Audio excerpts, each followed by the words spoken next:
Good evening and welcome to the 28th of March Council meeting. Acknowledgement of country. I would like to acknowledge the traditional custodians of this land we're on here today and pay my respects to the elders both past, present and emerging. Declarations of webcasting. I inform all those in attendance at this meeting that the meeting is being webcast and that those in attendance should refrain from making any defamatory statements concerning any person, councillor or employee, and refrain from discussing those matters subject to closed council proceedings as indicated in clause 14.1 of the Code of Meeting Practice. I see all councillors are present tonight. That's excellent news, so there's no apologies. Declarations of interest, please. No declarations of interest. Confirmation of the previous minutes. Now I've had... They're no good. Oh, sorry. Right. Yep. There's a couple of mistakes in them. I'll point them out. On the page, let me see. Page 8, divisions. The divisions, it has Councillor Ring, McAndrew, Smith, Thompson in that. Page 8. And if you correct me if I'm wrong, Councillor Leslie. And also, I voted twice. I voted for and against my own bus stop. Yep. All right, well, I'm sure that we'll rectify those minutes. Thank One you, more. Yes, Councillor Bryce. I'm sure on page 19, correct me if I'm wrong, Councillor Leslie, you voted against, not abstained as per these minutes. Can you have? Yep. So they've got you as abstained. Well, what I actually did was I did not vote, did not indicate my vote one way or the other, but of course I understand that the Code of Meeting Practice is that if you do that, then you are deemed to have voted against. That's I correct. understood that. That's correct. Thank you, Councillor Bryce. Thank you, Councillor McGee. Can I have somebody move that those mistakes in those minutes please be accepted and they shall be rewritten and presented at the next council meeting?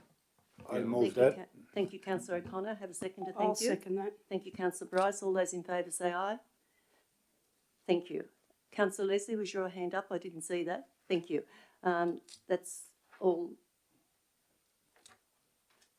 Thank you. Right.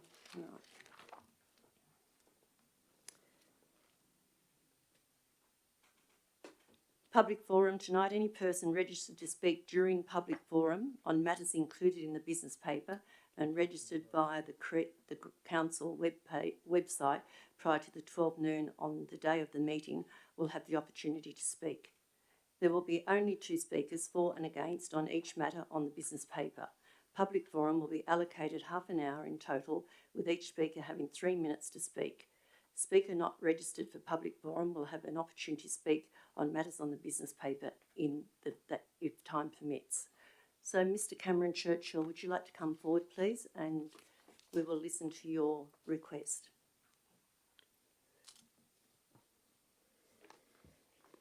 All right. My name is Cameron Churchill, and I live and work in Lithgow. Thank you, Mayor, councillors, and staff present today. I'm speaking in opposition to 0.9.2.1, the additional special variation for yet further rates increases in Lithgow. I'm asking the councillors here today to oppose the motion as written, and just as any household, government entity or business, find an operational way to meet budgetary constraints. The notes as written cite mainly the 10-year long-term financial plan and the forecast 2.5% rate variation. The period of this plan is 2020 to 2030. Ordinary rates in that period are already above the 2.5% threshold targeted. A further increase, as proposed, would be over $600,000 above the council budgetary target of 2.5%. If reducing is impossible or simply too difficult, residential rates should not be the source to fill the gap. Residential rates in Lithgow since 2014 have increased 3.85% year on year. Every year, 3.85%. When will enough be enough? And residential rates should not be the source. Why should we be ignoring IPART when the rate is below the 2.5% mark, yet passing on increases when it is above the 2.5% mark? I see that as hypocritical. Would there be a councillor here today to suggest a flat 2.5% increase, regardless of what IPART recommends? You may ask, who am I? Who am I to challenge the numbers of the Chief Financial Officer? Do I really know better than him? If you ask yourself that question, and that's a fair question, please also ask yourself the question, who is the Chief Financial Officer of a small council to challenge IPART, the independent pricing regulator? I'll also remind Council, in 2019 and 2020, IPART partially rejected the proposal, citing Council did not ensure the higher figure was broadly understood by the community. Personally, I'm still unclear if this is a 2.5% increase or a 2.5% plus the 0.7%.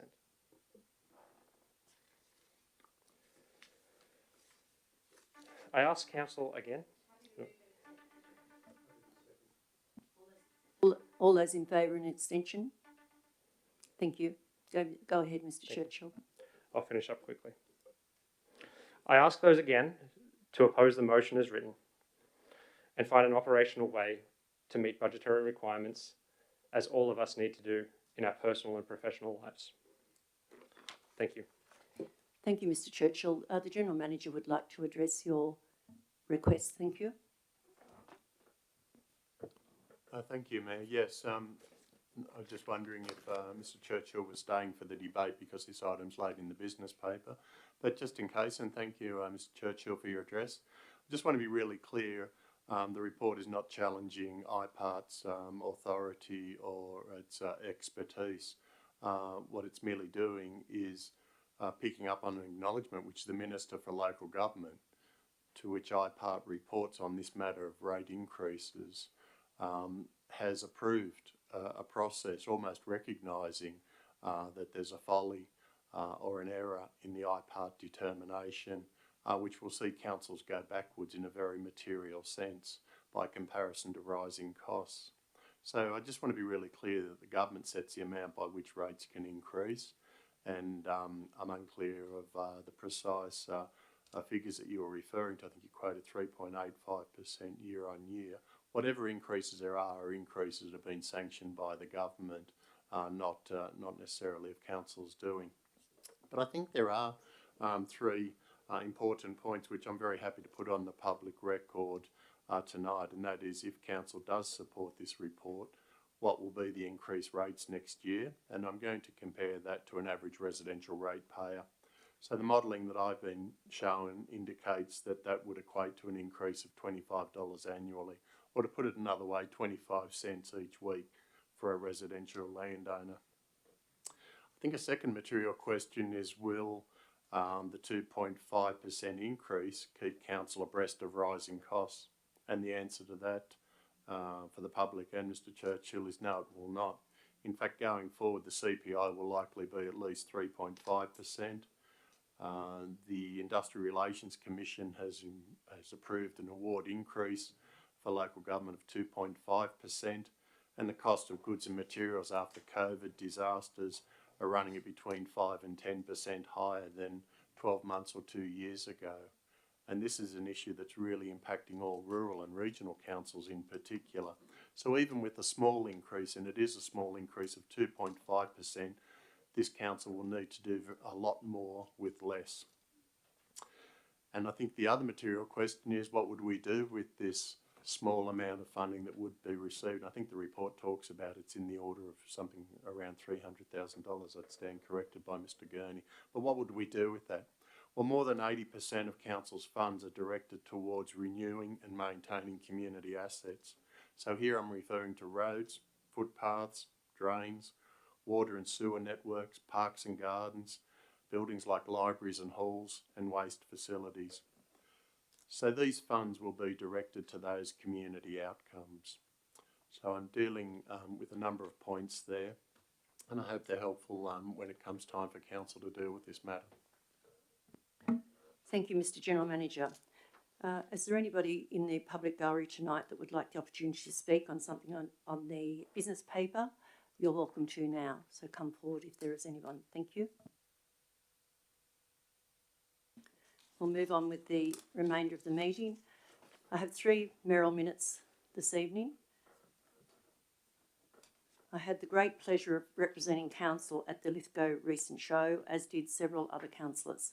It was an absolute pleasure to see how this show brings our local community together. Individuals from all walks of life, young and old, participate in the many competitions, showing their skills in areas like flower growing, the arts and creative activities. Local farmers also exhibit historical machinery as well as livestock and other rural produce. Our emergency service personnel were also there, reminding people of the role they play in safeguarding this city. Events like this show are part of the fabric that holds this city together in good times and bad, but they don't just without significant effort from volunteers and committees, and of course the sponsors. This wonderful community event is only possible because of the hard work of the volunteers and the financial support of the sponsors. I've asked the General Manager to have correspondence prepared for me to thank these parties for their efforts. I'm delighted to announce West Fund will be sponsoring Lithgow Show for the next 3 years, which is wonderful news for the Lithgow Show Society and our LGA. My second mayoral minute tonight is regarding the 2022 Anzac Day. I was going to do these collectively, but just in case there is some not unanimous decisions made, the recommendation is that the committee and sponsors who contribute to the Lithgow Show being a wonderful community event be thanked. My second mayoral minute, as I said, is Anzac Day 2022. I'm sure that most councillors will have already received several representations about the upcoming local Anzac Day commemorations and the costs involved for the community groups to plan for. Obtain approval and operate traffic controls that might be put in place for each safety to occur in collaboration with the council. I would like to address the needs of each responsible organisation and reduce red tape to the extent possible. The significant role Anzac Day commemorative services and events play in building community spirit and showing respect for those who have served past, present and future cannot be argued or ignored. As a council, we acknowledge this and we support the organisers of these local functions. I wish to propose to the council that for the purposes of supporting Anzac Day commemorative services in Lithgow, Portland, Wallerawang and Cullumbullen, the council provide all traffic control services on council-managed roads only. This will exclude Main Street, Mort Street, our local highways and any other road outside the management of Lithgow City Council.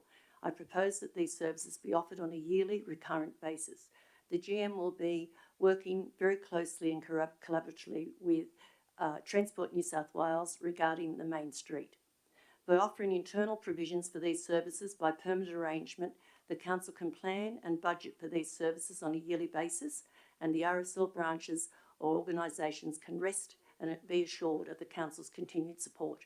The cost of this service will be approximately $1,750 for each organisation, which will include the assessment of the application, development of a traffic control plan by a qualified traffic controller, set up of the traffic control, its subsequent removal and any other tasks necessary to give effect to the mayoral minute. I have discussed this request with the General Manager and have been informed that funds can be found for this purpose.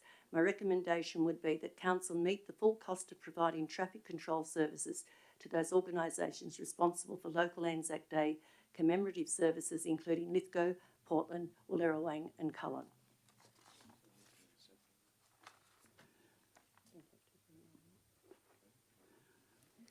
Mayor Statham, I have a question just in regard to that one, if Certainly. I may. Yes.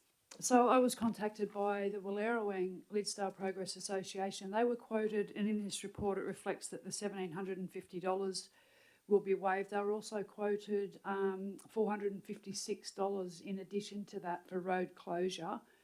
and I'm guessing the other communities would have their relative charge for road closure as well. So not just the cost of $1,750, but also the additional cost of $456 for the other services. Will they be in the waiver as well, please?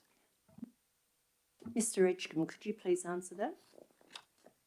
Through you, Mayor Statham, the recommendation put to the council overrides anything written in the summary, and the recommendation clearly notes that council meets the full cost of providing all traffic control services to the leading Anzac Day providers at Lithgow, Portland, Wallerawang and Cullenbullen. So that's full cost inclusive of any supplementary. Thank you, Mr Edgecombe. My last Merrill Minute is an extremely important one. It's property maintenance and civic pride.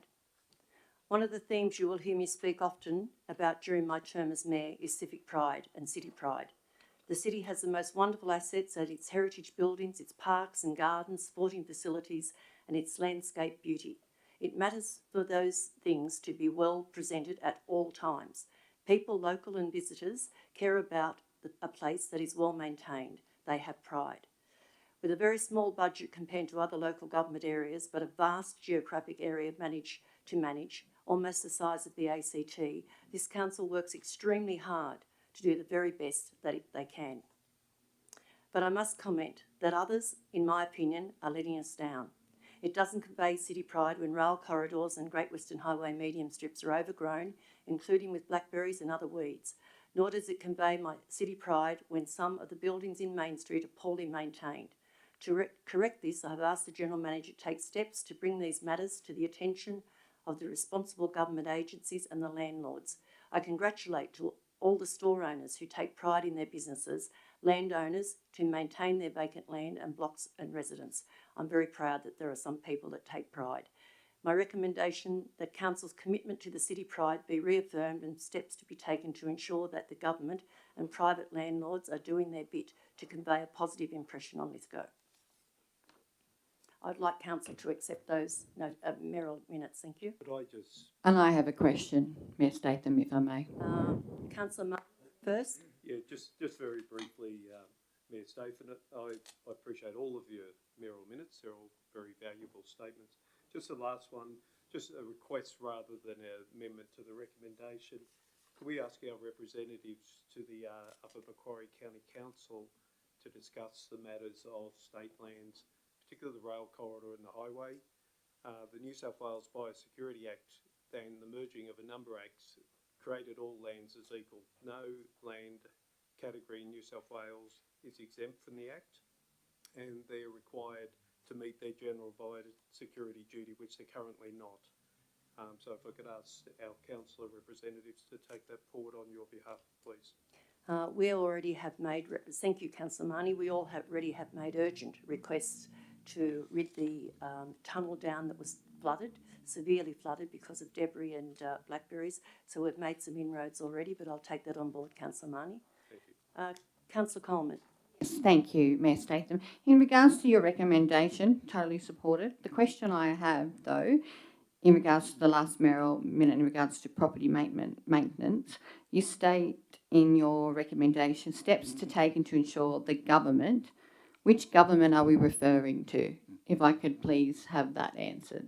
Any government that is not doing the work they should be doing. Okay, so is representation going through? It's already gone through, yes. Oh, okay, to both state and federal representations? Definitely. Okay, yes, it has. great, thank you.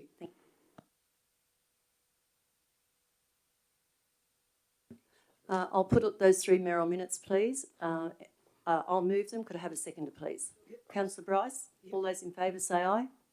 Thank you. Staff reports. Madam Mayor, I wonder if I could at this stage just ask, I've been trying for the last 20 minutes to get my iPad here working. Is there a problem inside the building here that means that I can't work it? If so, I'll just go and get a copy of the maybe report. Councillor Leslie, it may be just as well. They have had some technical problems this evening.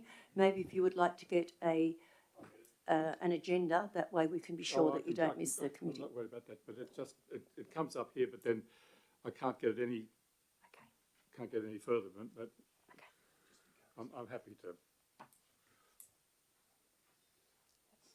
Did you try restarting it?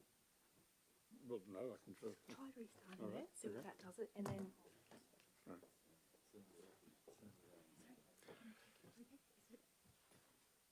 Oh, I just told to.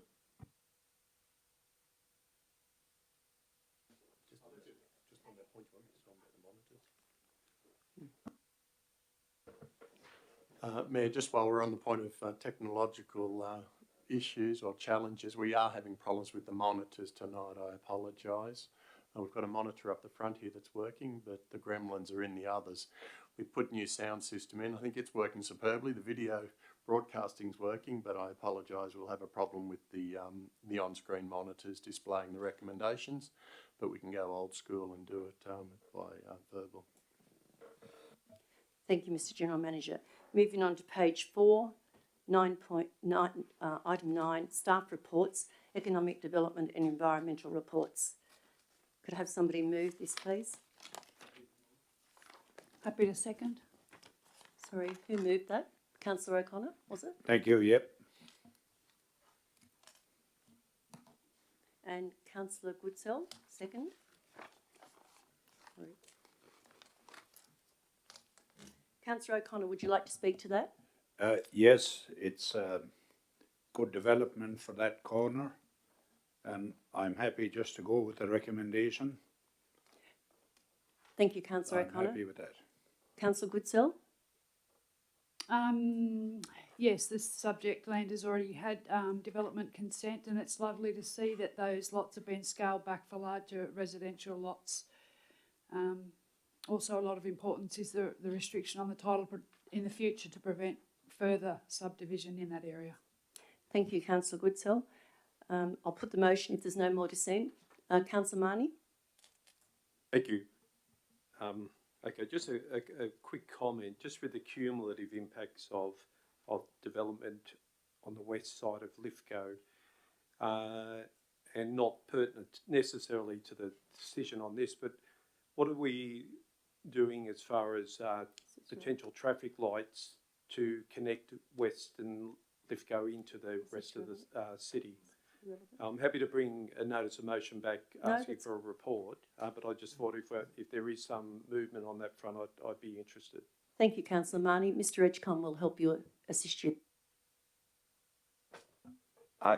Through you, Mayor Statham, you'll notice there are a number of traffic counters being installed throughout the urban Lithgow area. Transport for New South Wales, in collaboration with Council, are currently working through a transport strategy with respect to traffic flows through and around Lithgow, traffic generation and what would you call it, destinations essentially. So those projects are definitely still in the pipeline, and the Transport for New South Wales are working with Council in terms of the supporting information to make those a reality. And thank you, Mr Edgecombe, and Mr Muir would like to speak as well. Thank you, Mayor Statham.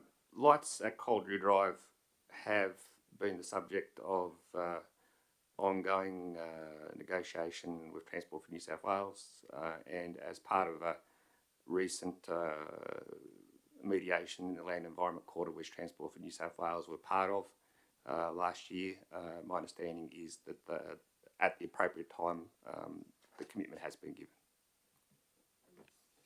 Okay, thank you very much for your... Thank you, Councillor Marnie, and thank you, Mr Muir. Anybody else wishing to speak for or against? I'll put the motion. All those in favour say aye. I'll write a reply, Councillor O'Connor. Sorry? Right of reply? All right, thank you. I'll put the motion. All those in favour say aye. Unanimous. There is a division, so all those in favour say aye. Thank you.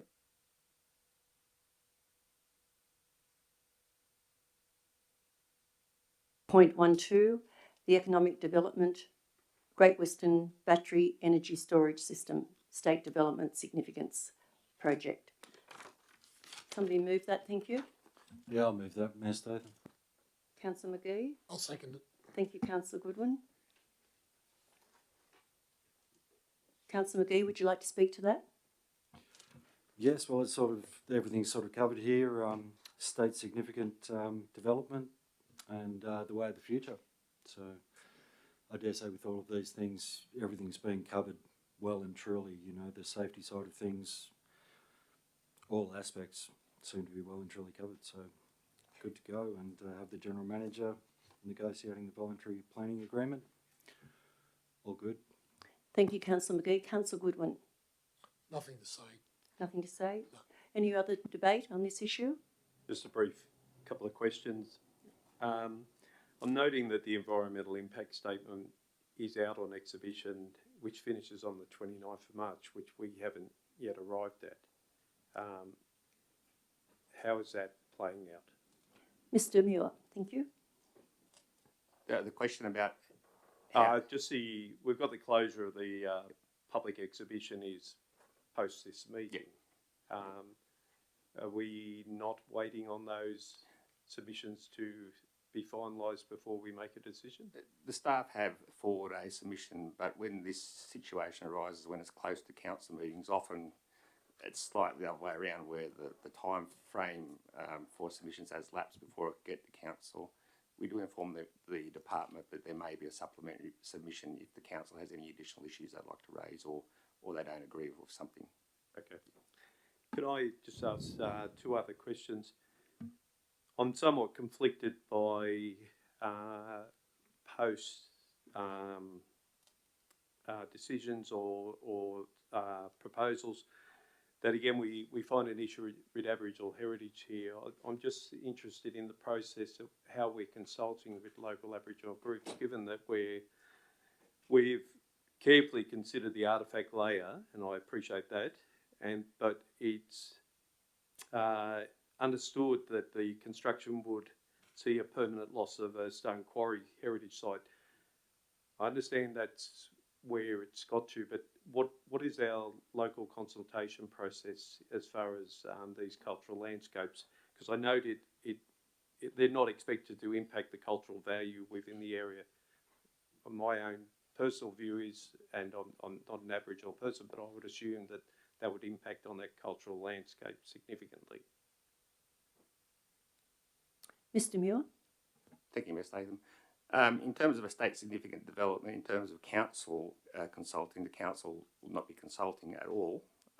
However, if the council has an issue that it would like to bring to the attention of the Department of Planning to ensure that adequate consultation has or will occur, that can certainly be factored into our submission. Thank you. Could I ask one last question? Accepting again the biodiversity offsets, we note that we are delegating the authority to the General Manager to negotiate a voluntary planning agreement. Is there a possibility of involving local community organisations such as the Lithgow District Community Nursery, which grow provenance endemic plants? All of those, Eucalyptus rubida through the whole list, are available through that if there is revegetation, that we start to look for opportunities to bring forward community organisations to participate in any regeneration works. I think, Mr Councillor Marnie, that'd be something you'd bring to the Community Development Committee meeting.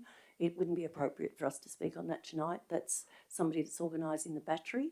I think that would be something that you would have to speak to the General Manager and navigate a way through that, because I don't think we can speak for that's asking a question for us to support something locally, which is fantastic, but I don't think we could qualify to answer that tonight. But your other questions, are you happy with Mr Muir's replies? Yes, thank you. All right. Do you understand what I'm saying? Yes, I'm happy. All right. Okay. Thank you. Mayor Statham, if I may. Yes, I have a certainly, question. Councillor Coleman. Thank you.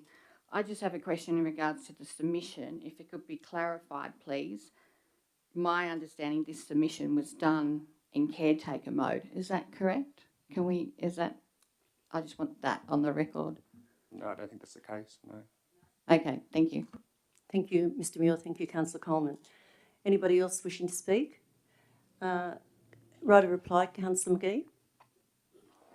All right, I'll put the motion. All those in favour say aye. Against? Unanimous. Thank you. High-tech quarry, voluntary planning contribution. I'm happy to move it with a change, please, Mayor Statham, if I may. Yes, your change, Councillor Coleman. Happy to second. Thank you, Councillor Goodsell. I'm happy with number 1 and I'm happy with number 2. However, number 3, I would like to delete, and the reason for it and change is that the policy in regards to this is brought back to an information session in order for the current councillors to unpack it. I'm just going to go into detail. Now, number 3 states the Hartley Progress Association continue to receive 25% annually of the high-tech contribution to go towards facilities, infrastructure in Hartley area, which may, at its discretion, be spent on maintenance, upkeep or improvements to the Hartley School, Hartley Annex Halls and surrounds. Look, I have no issue with that. However, this is a policy left over from the previous council. We need to unpack it. We need to have a look at it. I've had a lot of people from other Hartley groups say, why do they get 25%?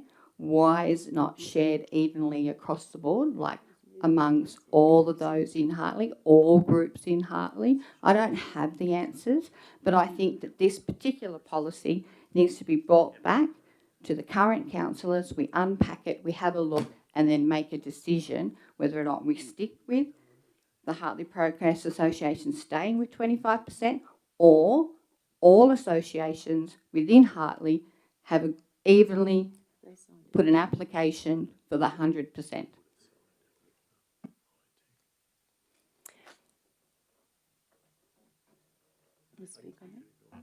I'll second that. Thank you, Councillor McGee. The General Manager is going to speak on that for a moment, please. I could also defer to Mr Muir, but what I understand is a voluntary planning agreement was negotiated. Council would have legally entered into that with the operators of the quarry some years ago. It has ratios about how the funds will be distributed. But if the council moves this amendment, the council is looking to revisit that apportionment. It's a matter that's open to council. It would have to be negotiated afresh with the quarry operator, as I understand, Mr Muir. Yeah, that is correct. The way the VPA is structured, there might be some flexibility, but I'd have to do some investigation and report back on that. Thank you, Mr Muir. So, Councillor McGee, you're happy with another point to be put on there to be looked into in the future? Thank you. I have a question, if I may. Was that replacing 3? No, that's not what you said. So that's replacing 3. Yeah, so remove 3 completely, and what I've said is what I want. Are you still happy with that, Councillor McGee? Yes. I'm happy for Councillor McGee to contribute to that, but if you're happy with that, I just think it needs to be unpacked. I think we have an opportunity to revisit it and make sure that it's fair and equitable across all groups in Hartley.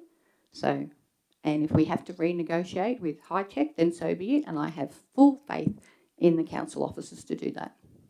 Councillor McGee? Yes, I agree with that. All right. Anybody else wishing to... Just a question on that, if I may. We're not going to lose the 25% in the meantime, are we? I would definitely hope not. Well, it is a question. It is a question, a good question. Mr Muir? Simple answer is no. The contribution in total is calculated on tonnages, so that is what it is. All right. Any other dissent? Right. Well, Councillor Coleman, number 3 has been deleted. You now have put in another suggestion that has been accepted, so I'll put the vote.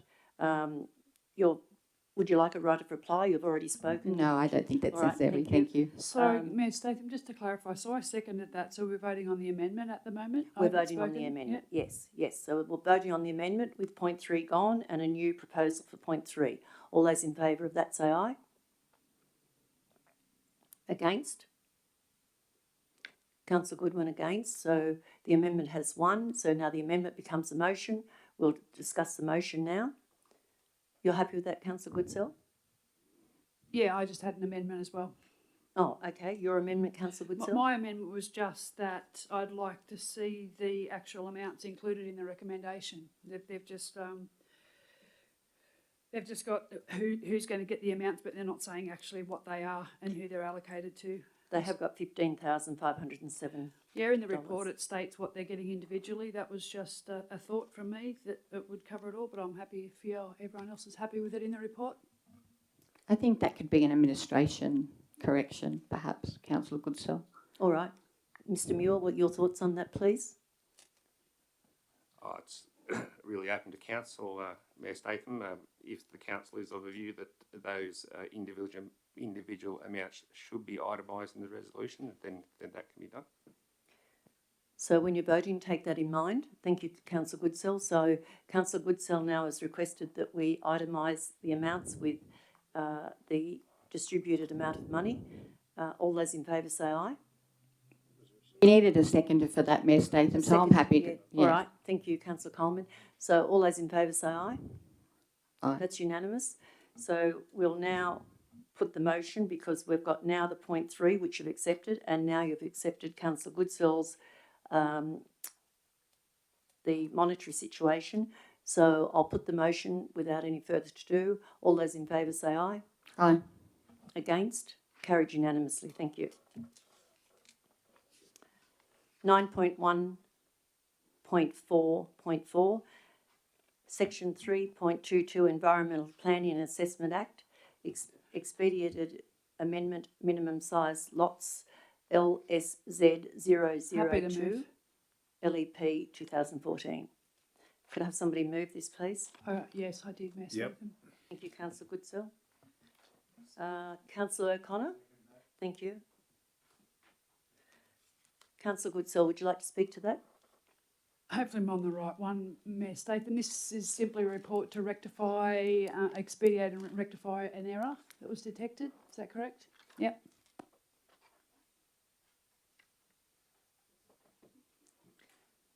Yep, happy Councillor to go O'Connor? with the recommendation. All right. Thank you. Anybody else wishing to speak to this? I just have a question. Councillor Coleman? Is there a spelling mistake in the recommendation? It says that council, is there a D missing off the applied? There's a A Y. Y missing. or a D? Can we have that corrected? No worries. Thank you.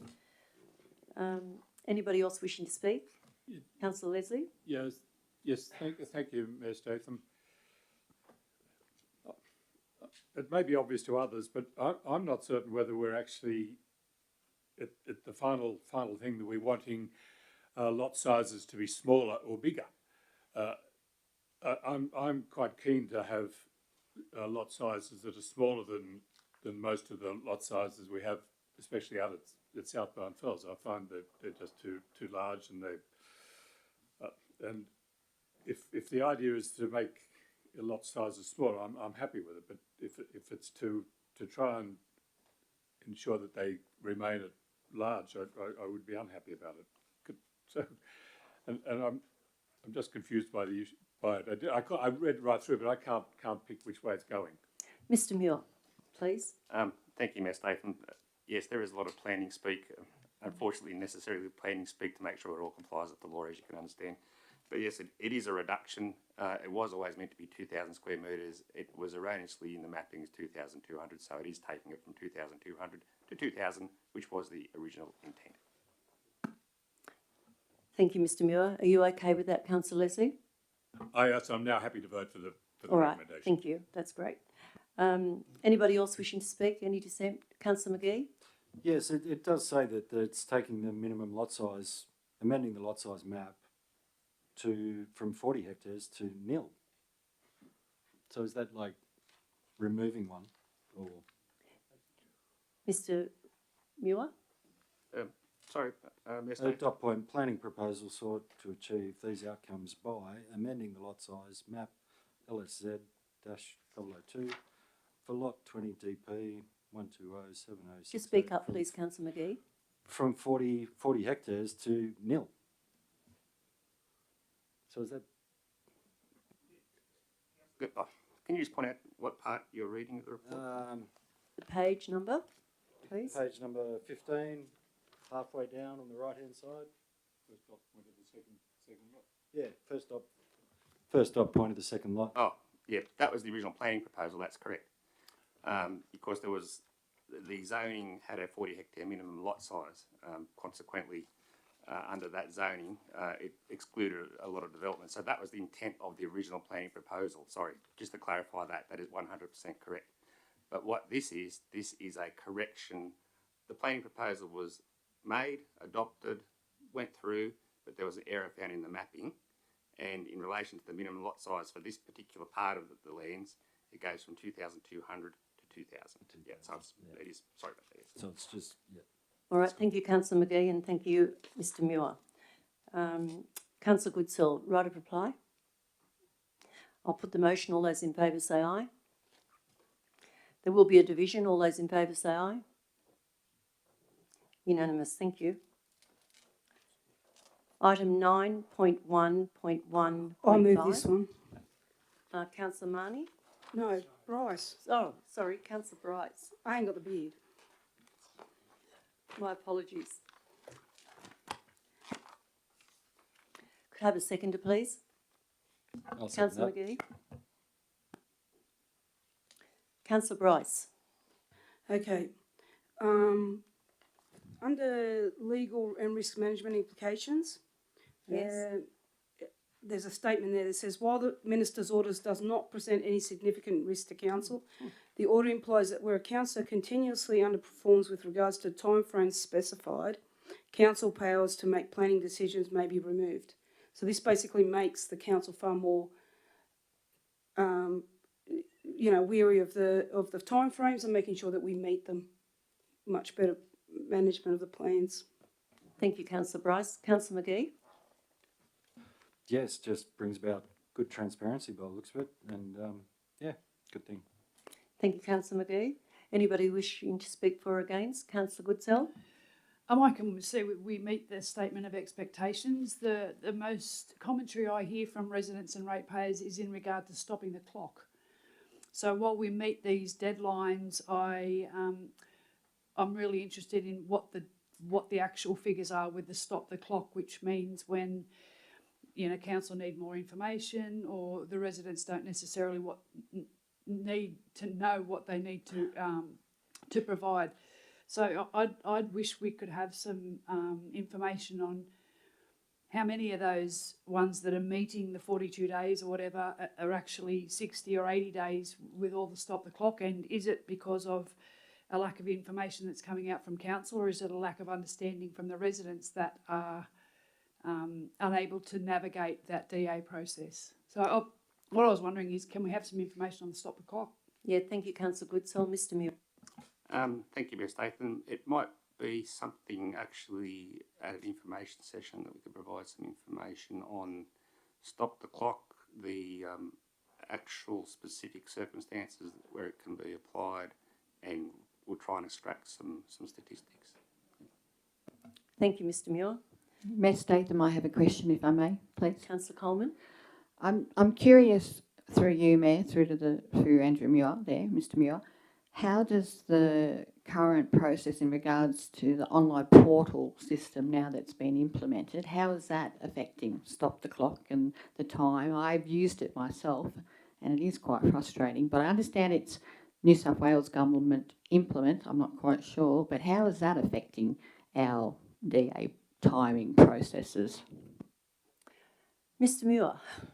Thank you, Mayor Statham. I'd probably have to specifically speak to staff. From my understanding in discussions I have had with them is that because the planning portal requires an application to be fully compliant more upfront, then it should reduce the necessity to seek further information and thus stop the clock.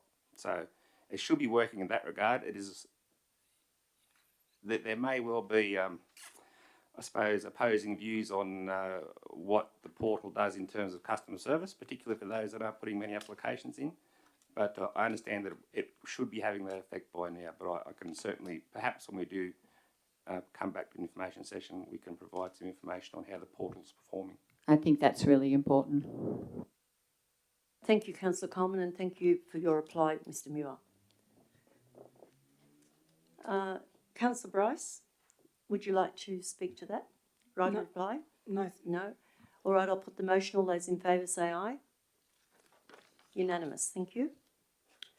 9.1.2 Economic Happy to Development move, and Mayor Environment Statham. General reports. And second. Happy to move. Thank you, Councillor Coleman. A seconder, who was seconder? Thank you, Councillor Marnie. Councillor Coleman. Yes, thank you, Mayor Statham. Great report, very detailed, very pleased. Congratulations to the staff. I'm really saddened by the fact that here we are, 2022, and we're still talking about 2019-20 summer bushfires. My heart just breaks for those residents that are still going through the process of trying to re-establish their homes, their lives, and everything. So this is a great report, fabulous recommendation. And also, they're still dealing with, you know, the ongoing costs, the trauma, and my heart just breaks for the residents, as I said. But they're also dealing with the amount of rain that we've had since November, and that's also holding them up. So thanks for this great recommendation. Thank you, Councillor Coleman. Councillor Marnie. Briefly, again, just reiterating what Councillor Coleman said, it's a very good report, a very human and empathetic report, which is particularly pleasing that we could provide some flexibility to people that are still resolving what's happened to them with losing their houses. I'd also just like to acknowledge the work from the Community Recovery Officer that has continued again an empathetic and continuous conversation with people impacted. So that's really appreciated. Also note the actual dwellings that people are living in, and Councillor Coleman touched on this. People are either living in caravans or essentially modified containers. They obviously have a desire to move on from that point. And again, I just appreciate the Council's flexibility in supporting them, and also noting that very importantly in recommendation 5.G, that there's no reasonable prospect of alternative affordable accommodation in the local area. That's one of the biggest challenges for us as a council, and so finding them somewhere else to live is a challenge. So I just thought this was a well-informed report and a very good report. So thank you to the staff who are involved in that. Thank you, Councillor Marnie. Anybody else wishing to speak Yes, for or Mayor against? Statham. These are some of the good stories that should be coming out of council on our Facebook page in the Mercury, saying not particularly the people, obviously personally, but just the stories to say that we're still supporting and navigating these processes for these people. Thank you, Councillor Goodsell. Anybody else wishing to speak? Councillor Coleman, right of reply? No, I'm happy for the motion to be I'll put, put Mayor. the motion. All those in favour say aye. Against? Unanimous. Thank you.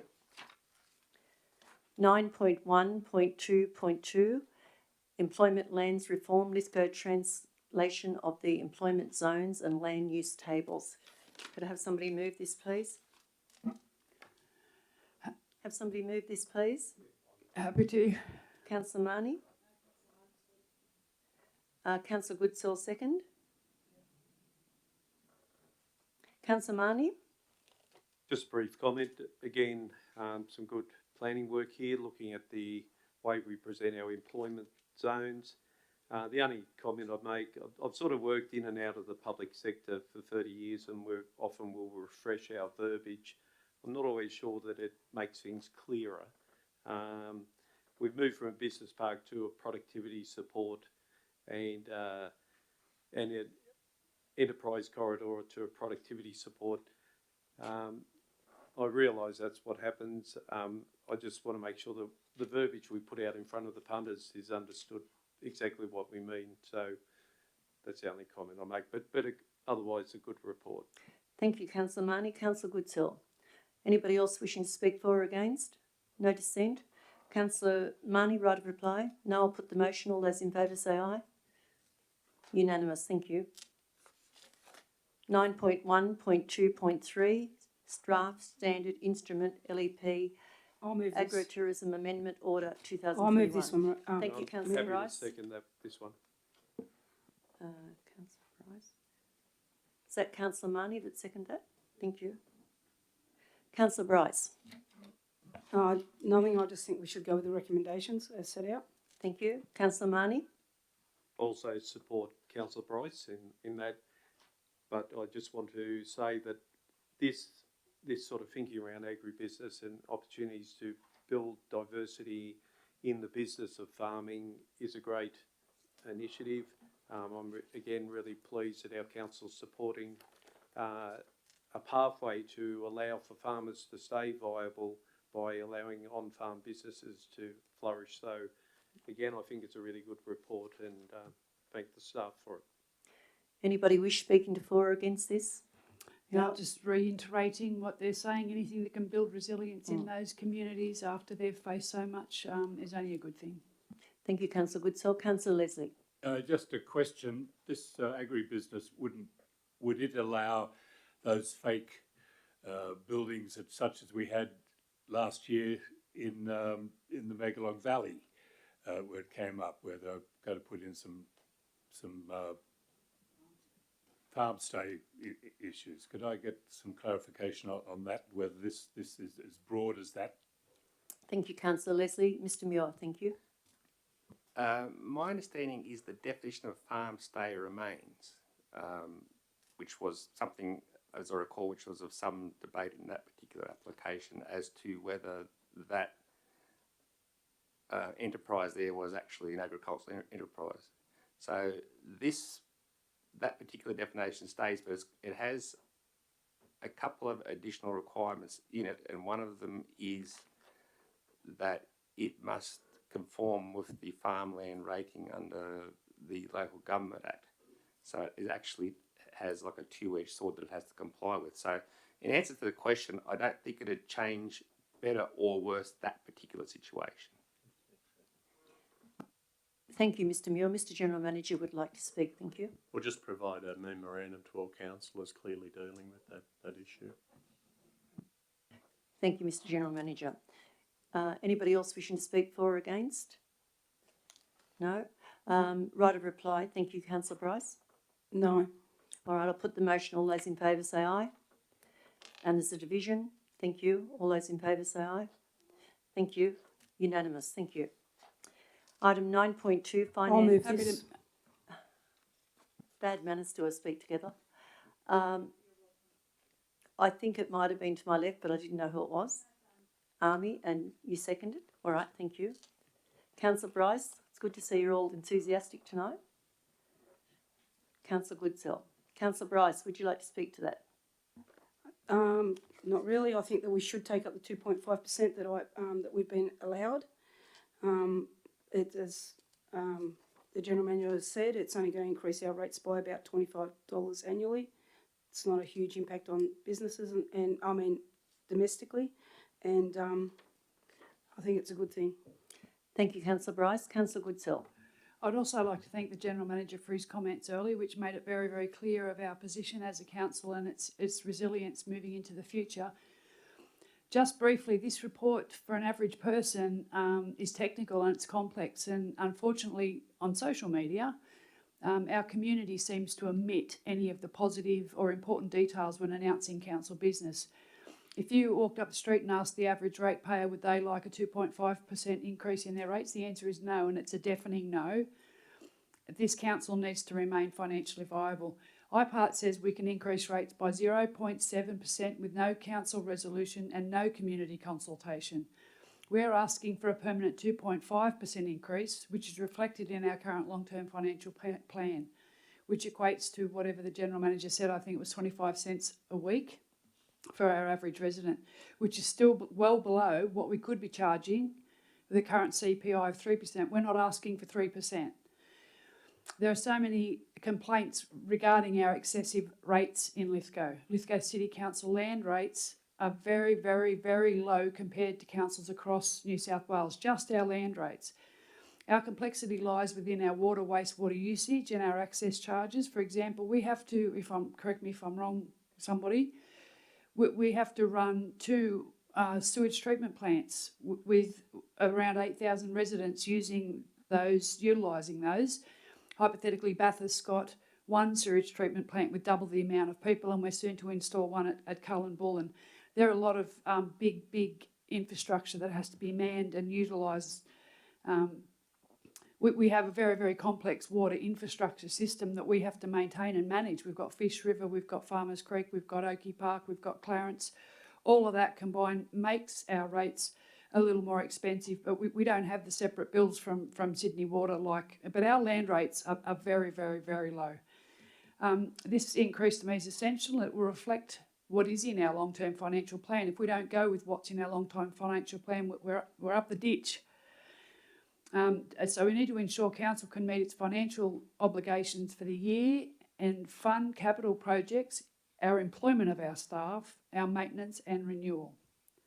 And most importantly, it needs to go out to the residents in a letterbox drop that a 12-year-old could understand. So every resident across our community should be able to understand why we're doing it and what we're doing it for, and possibly what we could be doing.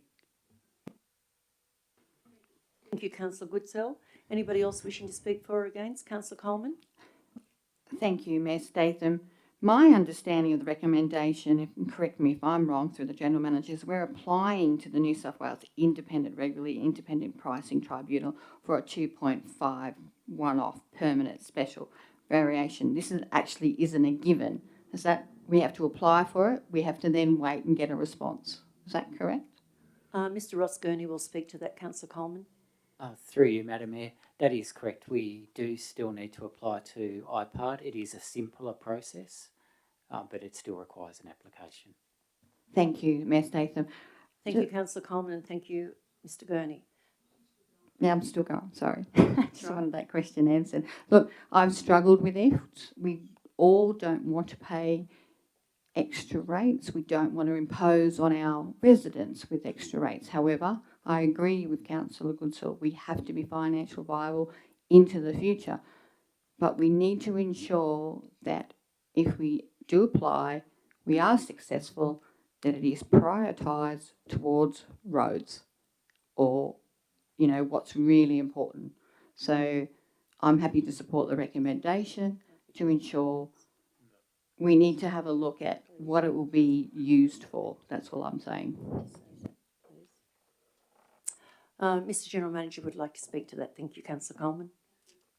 The Mayor asked for me to speak to this to clarify. Of course, our council determines the apportionment of its revenues across its many demands. So shortly the council will deal with the delivery program, will deal with the long-term financial plan, and it will also deal with the 12-month operating plan. So at each of those opportunities, there's a chance to look at the apportionment of revenue across various assets and various functions.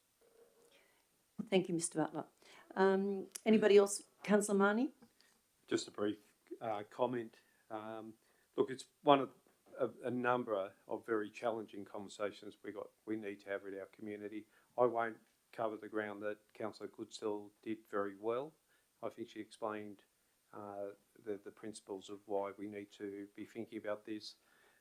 So I'm just supporting the previous speakers, but also the commentary from Councillor Goodsell in regard we need to communicate this well, and it can't be a communication that finds its main thread in social media. We need to be having conversations ourselves with our community, but also we need a central and clear communication from our council in regard to this. But I think you did well summing that up, Councillor Goodsell. No other dissent. Councillor Bryce, right a reply. Again, I'd like to thank Councillor Goodsell for her response. It was very good, and we do need this to make us more viable. Thanks. Thank you, Councillor Bryce. All right, all those in favour say aye. I'll put the motion. Against? Councillor Leslie, be recorded against that. Thank you. Thank you, councillors. 9.3, People and Services. 9.3.1, Community Recovery Officer Quarterly Report. Could I have somebody move this, please?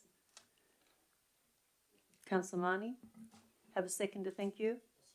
Councillor Goodsell, Councillor Goodwin, thank you.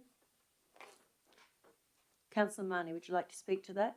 I'll only speak briefly to it. Very detailed report, and again, I think I'll go back to a comment Councillor Goodsell said earlier on.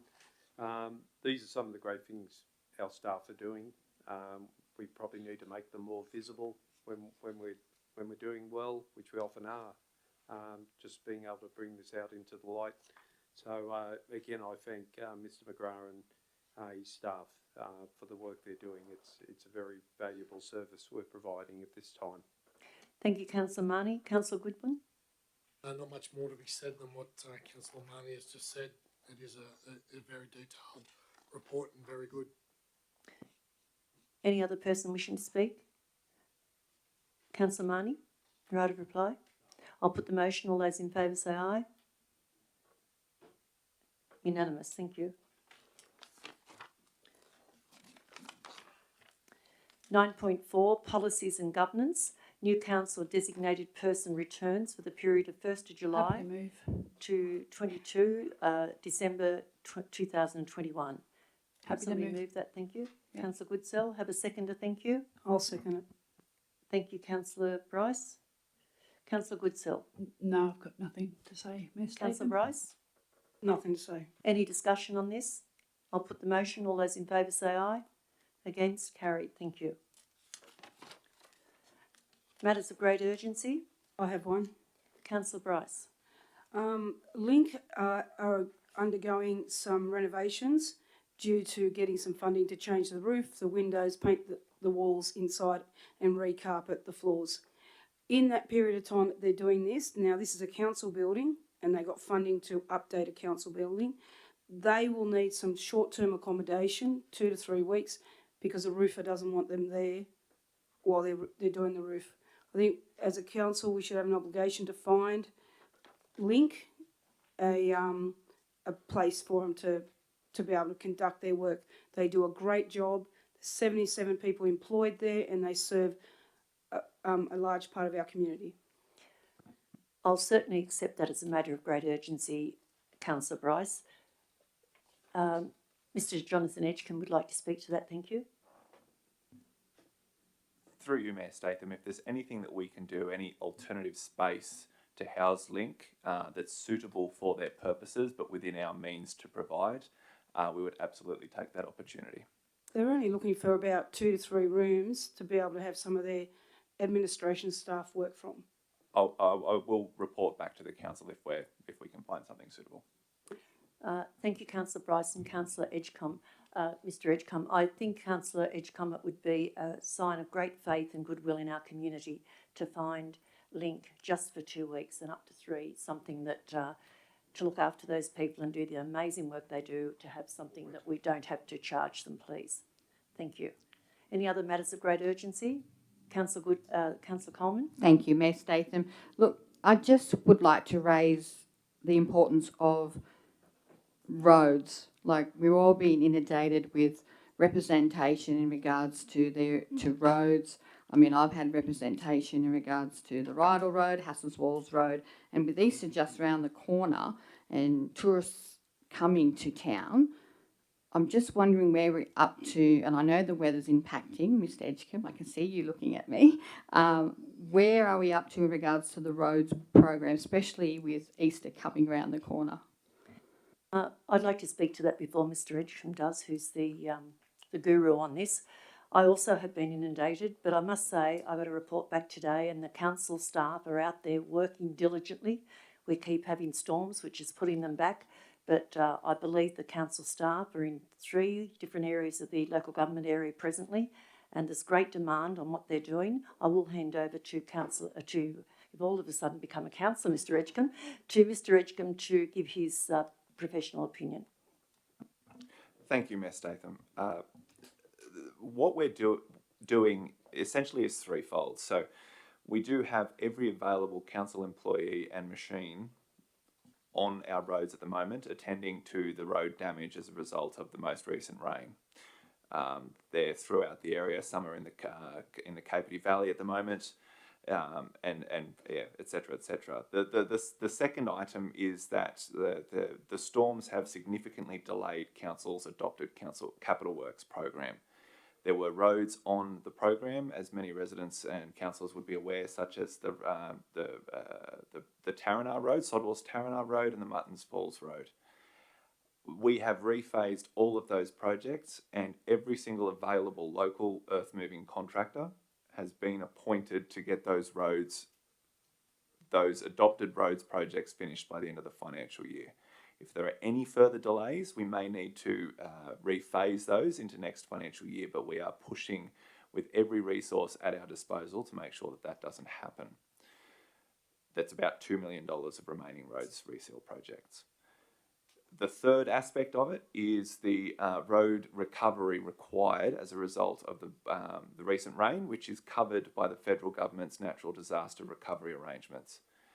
We are very, very fortunate to have that program available to us, and we have all of our engineers and supervisors conducting regular road inspections across the network to develop a comprehensive plan, again, to bring contract labour into the LGA to address not by pothole patching, but heavy deep lift pavement repair and patching. So we're not going to be just shoveling cold mix and compacting. We're going to be lifting out full sections of pavement to repair the source problem rather than just hide it for the next rain event. So there is a great deal of work happening. A lot of it is contingent on contractor availability because we have very limited resources at our disposal internally, and there are organisations like Transport for New South Wales across the state. There are our neighbours who have also suffered very similar damage, competing for those same resources. So we have been to tender. We have received responses. We are looking to approve the required work, which is, in terms of the recovery, up or over the $3 million mark as it stands. And we are looking to engage those people, those contractors, as an absolute priority, and where possible, making that a local procurement exercise. Thank you, Mr. Edgecombe. I would just like to say that I see every member on this bench working diligently. Matt down the end, he's working with broken pipes, sewerage issues. They are run off their feet. Up this end, we have Mr. McGrath, who's handling a lot of things to do with HR and a lot of incidents. Mr. Muir has been called on a lot tonight, which is a lot for him to keep answering and getting all his responses correct. And the gentleman on my right, Mr. Gurney, he's doing everything he can to keep Lithgow City Council afloat. The General Manager is keeping them all informed, communicating well, and Jonathan Edgecombe has an amazing lot of work ahead of him, and I've had some very good reports today to say that some of the work that has been in a long line is finally getting to the front of the line. So you must all know as councillors that you often talk to these people and they're all busy, they're hard to contact. So, you know, I think the residents out there in our local government area hopefully are realising the impact the storms, the floods and the fire and COVID has had on our council. And many of the council staff have had COVID, and still have COVID, unfortunately. So they're doing their very best. So I'd like you to take that into account. Well, it's just quite exciting tonight. It is now 8:10 and we have finished our meeting. So I think that's a big hurrah to you councillors. I'm very, very proud of all of you tonight. We've engaged in quite a lot of discussion, good discussion, and I'm sure that you'll all agree that this is quite unusual for us to get out of here at this time of the night. Thank you. Thank you for attending the meeting, to the public.